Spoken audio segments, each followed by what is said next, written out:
कभी भूत देखा है आपने? या कभी ऐसा अनुभव, मतलब अपने साथ घटी वो भयानक अकल्पनीय घटना कोई शब्दों में बयां नहीं कर सकता, लेकिन उस घटना से आपकी पूरी जिंदगी बदल जाती है। जिस जगह ये अजीब अनुभव आता है उससे मन में डर सा बन जाता है। ऐसा ही एक अनुभव मैं बताने वाला हूँ। रात के 11 बजे है। मैं अपने छोटे से कमरे में बैठा हूँ। कुछ दिन पहले बाहर क्रिकेट खेलने वाले बच्चों से मेरे खिड़की की कांच टूट गई। उस टूटे हुए कांच से बाहर का घना अंधेरा मैं महसूस करता हूँ। मेरे कमरे के लाइट्स बंद है, साइलेंट मोड पे मोबाइल चार्जिंग पे है और मैं अपना अनुभव आपके साथ बांटने वाला हूँ। किसी को सच लगेगा या तो कोई मेरा मजाक उड़ाएगा। खैर, हमारे जैसे कई लोग काम के साथ अपनी पढ़ाई पूरी करते हैं। मैं भी ऐसे ही एक पार्ट टाइम काम करता था। दिन भर कॉलेज और रात में पड़ोस के चाचा की रिक्शा चलाता था। थोड़ी बहुत कमाई होती थी, जितना टाइम काम उतनी कमाई, इसलिए काम में वक्त का कोई अंदाजा नहीं होता था। पढ़ाई की सामग्री में साथ रखता था, खाली समय में पढ़ने के लिए। पर उस अनुभव ने मेरी पूरी जिंदगी बदल दी। 2 साल पहले अगस्त महीने का वो दिन था। उस दिन सुबह से ही मूसलाधार बारिश हो रही थी। मैं हर रोज की तरह साइकिल पर कॉलेज की ओर जा रहा था। बारिश कम होने का कोई संकेत नहीं और मेरी साइकिल की चेन निकल गई। मुझे कॉलेज पहुंचने में देरी हो गई। सर ने मुझे अगले लेक्चर तक बाहर रुकने को कहा। उनकी बातें मुझे बुरी लगी, पर मेरे पास कोई और विकल्प नहीं था। मेरी गर्लफ्रेंड के साथ भी अनबन हो गई क्योंकि उसका बर्थडे था और मैंने उसे 12 बजे विश नहीं किया। वो गुस्से से चली गई। अपने दोस्तों से जाके बात करने लगा तो वो भी आज मुझसे नाराज थे। हमारा कहीं घूमने जाने का प्लान था और मैं भूल गया। साला आज का दिन ही बेकार है, पता नहीं और क्या बुरा होने वाला है। ये कहते हुए मैं वहां से निकला। वो कहते ना, नसीब के आगे किसी की नहीं चलती। मन में ठान लिया था आज किसी के साथ उलझना नहीं है और मैं घर पहुंचा। रात हो गई, ड्यूटी पे जाने का वक्त हो चुका था। मोबाइल चार्जिंग पे लगा के माँ ने परोसा हुआ खाना खत्म करके चाचा की राह देख रहा था। उस दिन उन्हें काफी देर हो गई थी। मैं फ्रेश होकर रूम के लाइट्स बंद करके उनके घर चला गया। रिक्शा की चाबी हाथ में थमाते हुए चाचा ने कहा, संजू, आज बारिश बहुत है, संभल कर जाना। जी चाचा। रिक्शा चालू कर रिक्शा स्टैंड पर पहुंच गया। मूसलाधार बारिश कम होने का कोई संकेत नहीं था और आज लोगों की यातायात भी कम थी। 11:30 पौने 12 हुए थे।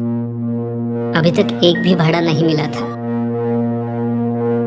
दिन भर घटी चीजों के कारण पढ़ने का बिल्कुल मूड ही नहीं था, इसलिए धीमी आवाज में किशोर कुमार साहब के गाने सुनने लगा। तभी कुछ आवाज सुनाई दी। गर्दन बाहर निकाले मैंने देखा, रास्ते के दूसरी तरफ बंद दुकान के बाहर एक आदमी मुझे हाथ हिलाकर बुला रहा था।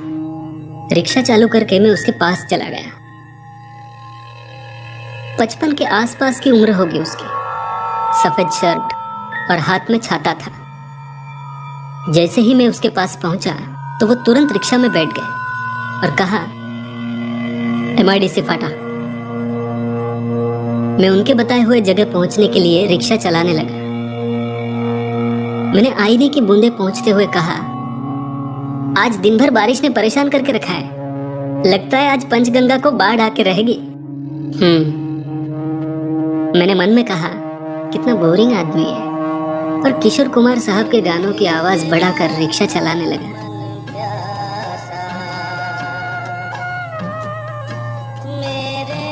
थोड़ी देर बाद मुझे समझ आया कि ये आदमी मुझे लगातार घूरे जा रहा था।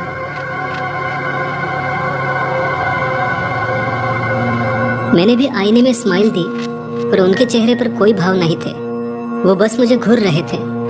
अब हम शहर पीछे छोड़ के हाईवे पे आ चुके थे। रोज की तुलना में आज हाईवे पर गाड़ियां कम थी। हाईवे से होकर पुल के उस तरफ पहुंचे तभी रास्ते के किनारे दो लोग मोटरसाइकिल को धक्का दे रहे थे।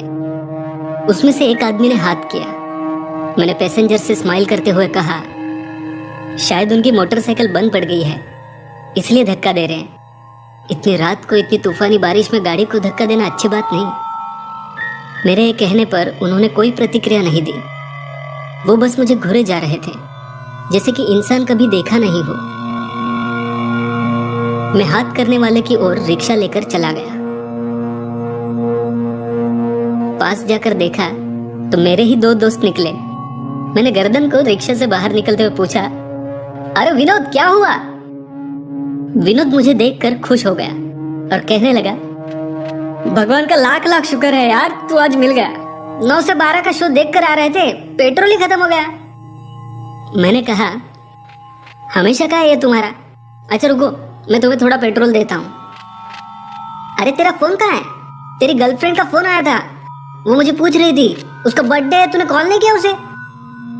उसकी बातें सुन के मेरा सर चकरा गया। कल कॉलेज में खैरियत नहीं बॉस। फोन तो मैं घर पे ही भूल गया, वो भी साइलेंट पे। मैं कुछ और कहूं उसके पहले उसने मुझे पूछा, तू अकेले कहाँ जा रहा है? क्या किसी को लेने जा रहा है क्या? अकेले कहाँ, पैसेंजर है ना पीछे। पर पीछे कोई नहीं था।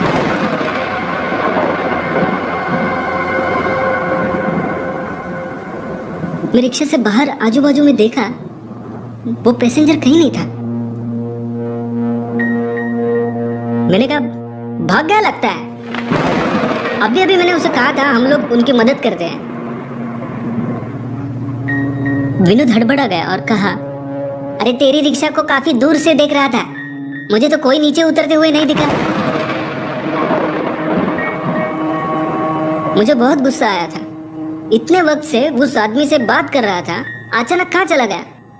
पैसे देने पड़े इसलिए भाग गया लगता है। मैंने विनोद को पेट्रोल दिया और वहां से निकल आया। हाईवे पे थोड़ी दूर बाद एक बस स्टॉप पे एक जोड़ा दिखाई दिया। मैंने उनके पास रिक्शा रुकाई। उन्हें थोड़ा दूर जाना था। रिक्शा का मीटर डालते हुए हमारा सफर शुरू हो गया। रात के करीब 1:30 बज चुके थे। उनके बताए स्थान पर पहुंचने में अभी काफी वक्त था। मैंने पीछे दोनों को देखा, दोनों बातों में व्यस्त थे। कहीं ये भी भाग तो नहीं गए, इसलिए पीछे देख के चेक किया। थोड़ी देर में सामने एक आदमी खड़ा हुआ दिखा। मैंने रिक्शा उसके पास ली और मेरा दिमाग ही घूम गया। मैंने उसे पहचान लिया और गुस्से से कहा, ओ चाचा जी, ओ चाचा जी, आप तो रिक्शा से भाग गए, चलो मेरा पैसा निकालो। रिक्शा में बैठे वो पैसेंजर थोड़े घबरा गए, पर मैंने उन्हें सारी हकीकत बताई। फिर वो दोनों चाचा को पैसे देने के लिए कहने लगे, ओ चाचा जी चलो पैसे निकालो, आदमी कभी देखा नहीं क्या? मेरी बात सुनकर उन्होंने चेहरे पे कोई भाव नहीं दिखाया और शांति से कहा, पैसे चाहिए तुम्हें, देता हूँ। बेटा थोड़ी देर में मेरा घर है, मुझे वहाँ छोड़ दो, उतरते ही मैं तुम्हारे पैसे दे दूंगा। उनका हताश चेहरा देखकर मैं और पीछे बैठे पैसेंजर राजी हो गए और उनके घर की ओर मैं रिक्शा चलाने लगा। बीच बीच में आईने से उन्हें देख रहा था, कहीं वो फिर से भाग तो नहीं गए, पर वो अभी भी मुझे घूर रहे थे। कुछ दूरी पर पुल पार करके उन्होंने मुझे रिक्शा रोकने को कहा। मैंने रिक्शा रोकी और आजू बाजू देखा। आसपास में कोई घर, कोई गांव नहीं था। दूर दूर तक घना अंधेरा और सन्नाटा था।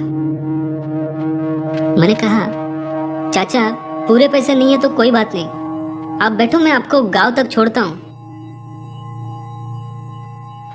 अंदर बैठे पैसेंजर ने भी कहा, चाचा आपके पैसे हम दे देंगे, पर इतनी सुनसान जगह पर मत उतरिए। पर चाचा ने किसी की नहीं सुनी। वो रिक्शा से उतर गए। पैसे निकालते हुए उनके जेब से 10 रुपए की नोट नीचे गिरी। वो नीचे नोट लेने झुकते तभी मैंने कहा, चाचा रुकिए, मैं उठाता हूँ। मैं नोट लेने नीचे झुका और जो मैंने देखा, मानो मेरी धड़कन रुक सी गई। डर के कारण मेरा माथा पसीना पसीना हो गया, मानो मेरा कलेजा डर से फटने वाला था। बिना वक्त जाया किए मैं रिक्शा चालू करके तेजी से आगे बढ़ने लगा। पीछे बैठे पैसेंजर ने कहा, क्या हुआ, इतने देर से आप पैसे के लिए बहस कर रहे थे, अब बिना पैसे लिए ही निकले? कम से कम तुम्हारा पैसे तो लेते हैं।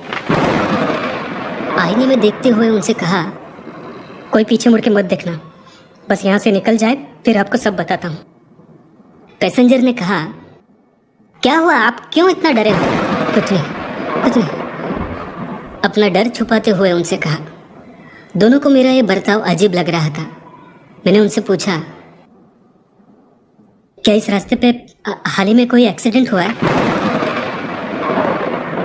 मेरी बात को काटते हुए पीछे बैठे बहन जी ने कहा, अरे ये तो वही चाचा जी है ना जो पीछे उतरे थे, इतने जल्दी आगे कैसे आ गए?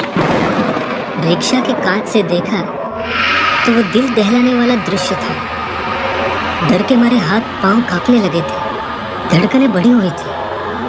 मैंने पीछे बैठे पैसेंजर से कहा, मैडम जी आप डरिए मत। भाई साहब, आप मैडम जी की आंखें बंद कर लीजिए, कोई भी मत देखिए उसकी तरफ। भगवान का नाम लीजिए, अब बस वही बचा सकते हैं हमें। ये कहते हुए मैंने रिक्शा की रफ्तार और तेज कर दी। दोनों को हौसला तो दे रहा था, पर अंदर से मैं कितना डरा था बस मैं जानता था। रास्ते में बार बार वही आदमी हाथ कर रहा था। मेरी हिम्मत पूरी टूट चुकी थी, फिर भी टेढ़ी नजर से उसे देखने की कोशिश की। वो भयानक दर्दनाक चेहरा कोई देख नहीं सकता था। उसे देखकर लग रहा था पता नहीं कितने गाड़ियों के नीचे उसका शरीर कुचला गया था। बार बार वो सामने आके अपने कर्कश आवाज में, रुक जा तुम्हारे पैसे ले लो, रुक जा तुम्हारे पैसे ले लो। ऐसा दिल दहला देने वाला अनुभव मैंने कभी सोचा भी नहीं था। पीछे बैठे पैसेंजर भी बहुत डरे हुए थे। दोनों पति पत्नी अभी तक आंखें बंद करके बैठे हुए थे। दिमाग काम नहीं कर रहा था, पूरा बदन डर से कपकपा रहा था। मैं बस रिक्शा को हवा की स्पीड से चला रहा था। तभी अचानक सामने एक सफेद आकृति दिखी और गायब हो गई। अब मेरी धड़कनें रुक सी गई थी। तभी अचानक मेरी नजर पीछे बैठे पैसेंजर पर पड़ी। वो दोनों पति पत्नी अभी तक आंखें बंद करके बैठे थे और उनके बाजू में एक सफेद आकृति बैठी थी। थोड़ी देर बाद वो गायब हो गई। थोड़ी दूर तक एक लुका छुपी चालू थी। रिक्शा हवा के समान चल रही थी। तभी हाईवे छोड़कर गांव के स्मशान की ओर रिक्शा बढ़ने लगी और पीछे से उसकी कर्कश आवाज आई, गलती कर रहे हो तुम। उस आवाज से कलेजा कांप उठा। धीरे धीरे सफेद आकृति अंधे की हो गई। आईने से पीछे देखते हुए मैंने कहा, मैडम जी अब डरने की जरूरत नहीं। उसकी सीमा वहीं तक थी। वो बहुत डरी हुई थी, आंखें खोलने के लिए तैयार ही नहीं थी। सुनो, वो गया। अब 5 ही मिनट में अपने गांव पहुंचने वाले हैं। गांव के बिजली के खंबे की रोशनी दिखाई दी और हमारी जान में जान आ गई। और उन्होंने मुझे कहा, वहां तो दुर्घटनाएं होते रहते हैं। परसों ही दुर्घटना में 2 लोगों की मौत हो गई। लेकिन आपने क्यों पूछा? तभी आईने से देखते हुए मैंने उनसे कहा, चाचा जी के गिरे हुए पैसे लेने में नीचे झुका और उनके खून में रंगे उल्टे पैर मैंने देखे और वहां से निकल आया। चाचा जी के उल्टे पैर तो तुमने देख लिए, पर हमारे पैर तो तुमने देखे नहीं।